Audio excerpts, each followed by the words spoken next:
सिखाया है। जिस वक्त हमारे बच्चे छोटे थे उस वक्त हमने ये सारी चीजें अपने बच्चों को नहीं सिखाई हैं। ये सारे काम तो हम कर रहे हैं, अपने बच्चों के लिए हत्तल इम्कान कोशिश कर रहे हैं कि बच्चों को बेहतरीन से बेहतरीन खिलाया जाए, बेहतरीन से बेहतरीन पहनाया जाए, लेकिन तालीम की तरफ मुसलमान बिल्कुल भी तवज्जो नहीं दे रहा है। मुसलमान अगर अंग्रेजी भी पढ़ाते हैं, हिंदी भी पढ़ाते हैं, तो उनका रुझान सिर्फ इतना रहता है, उनके सामने कोई टारगेट नहीं होता, उन्हें कुछ नहीं पता है कि मेरा बच्चा क्या पढ़ रहा है। उन्हें वालिदैन को यहां तक नहीं पता होता, स्कूल में जा रहा है, उनका बच्चा स्कूल में पढ़ रहा है, कि हमारा बच्चा कौन सी क्लास में है। बस सुबह उठा, स्कूल में पहुंच गया, 2-3 बजे आया और आकर के फिर खाना खाया, टहलने के लिए चला गया। बस घर वालों को यह पता है कि स्कूल में जा रहा है, हमारी बच्ची स्कूल में जा रही है, बाकी पढ़ क्या रही है कुछ नहीं पता है।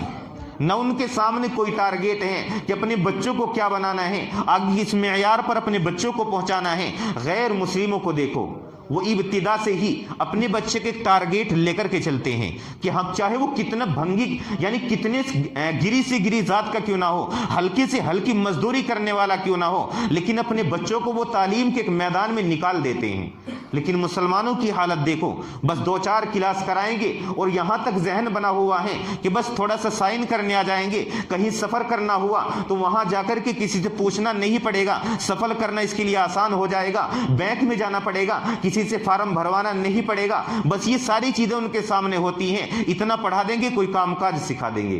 क्या तुम सिर्फ मजदूरी करने के लिए रह गए हो? मुसलमान सिर्फ मजदूरी करने के लिए रह गया है। मुसलमान को तो आला से आला तिजारत करनी चाहिए थी।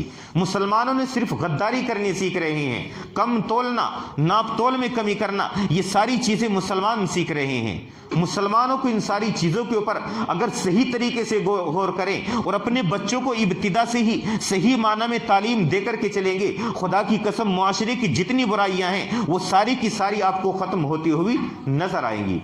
बेशक आप अपने बच्चों को बेहतरीन तालीम से आरास्ता जरूर कराएं, लेकिन इतनी बात जहन के अंदर बिठा लेना, आज तरह तरह की बुराइयां, अपने बच्चों के ऊपर इतना सब कुछ पैसा खर्च कर रहे हैं, थोड़ा सा पैसा आप अपने यहाँ पर तालीम के ऊपर भी खर्च करो, मदारिस के ऊपर भी खर्च करो, दुनियावी तालीम के अंदर भी अपने बच्चों को आगे बढ़ाओ।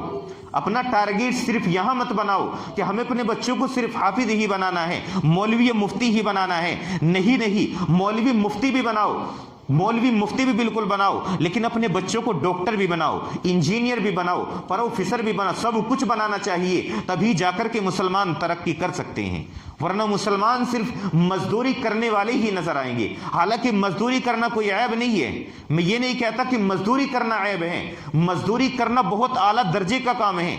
एक सहाबी रसूल आप अलैहिस्सलातु वस्सलाम की खिदमत में हाजिर हुए, हाजिर होकर जिस वक्त आप अलैहिस्सलातु वस्सलाम से उन्होंने मुसाफा किया तो उनके हाथों में छाले पड़े हुए थे। आप अलैहिस्सलातु वस्सलाम ने मालूम किया कि तुम्हारे हाथों में ये छाले क्यों पड़े हुए हैं? तो उन सहाबी ने कहा कि या रसूल अल्लाह, मैं नाल का काम करता हूं, यानी घोड़ों के या ऊंटों के नाल चढ़ाता हूं, बस इसी कारोबार की वजह से मेरे हाथों में छाले पड़ गए हैं, मेरा और कोई कारोबार नहीं है, बस इसी से अपने घर का गुजर बसर चलाता हूं। आप अलैहिस्सलातु वस्सलाम अपनी जगह से खड़े होकर आप अलैहिस्सलातु वस्सलाम ने उन हाथों को बोसा दिया और ये कहा कि इन हाथों के ऊपर जहन्नम की आग भी हराम है। तो मजदूरी करना तो इतना आला दर्जे का काम है। मैं ये नहीं कह रहा कि मजदूरी करना कोई नीचे दर्जे का काम है, लेकिन जब इतने सारे हुनर दुनिया के अंदर पाए जा रहे हैं, इतने सारे ओहदे आप देख रहे हैं, अच्छी से अच्छी डिग्री अपने बच्चों को हासिल कराओ।